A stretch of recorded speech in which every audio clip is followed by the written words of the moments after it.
emails released by Democrats on the House Oversight Committee allege President Trump knew about Epstein's activities and spent hours at Epstein's home with a victim. The president has forcefully denied any involvement in the sex trafficking operation. The newly released documents come from Epstein's estate. They span from 2011 to 2019. Epstein mentions President Trump by name in an email sent to Associate Ghislaine Maxwell, who is currently serving a 20-year sentence for her role in the operation. Epstein mentioned the president had spent hours with him at his house with a victim. Epstein also wrote the president knew about, quote, the girls and asked Maxwell to stop. In a third email released with the subject heads up, journalist Michael Wolff tipped off Epstein that President Trump would be asked about his relationship with the accused sex trafficker. Epstein responded, saying it's possible the president will say Epstein is a great guy and victim of political correctness. Democratic Representative Robert Garcia of California having this to say. It's clear that Donald Trump had a relationship with Jeffrey Epstein. Jeffrey Epstein is talking about, I think, pretty serious stuff, disturbing stuff in these emails.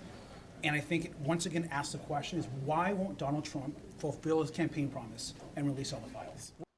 And the White House press secretary responding to the emails a little while ago. These emails prove absolutely nothing other than the fact that President Trump did nothing wrong. And what President Trump has always said is that he was from Palm Beach and so was Jeffrey Epstein. Jeffrey Epstein was a member at Mar-a-Lago until President Trump kicked him out because Jeffrey Epstein was a pedophile and he was a creep. Ms. Guffrey maintained, and God rest her soul, that she maintained that there was nothing inappropriate she ever witnessed, that President Trump was always extremely professional and friendly to her. This comes on the same day when a new congresswoman is being sworn in who will likely force a vote on releasing the Epstein files.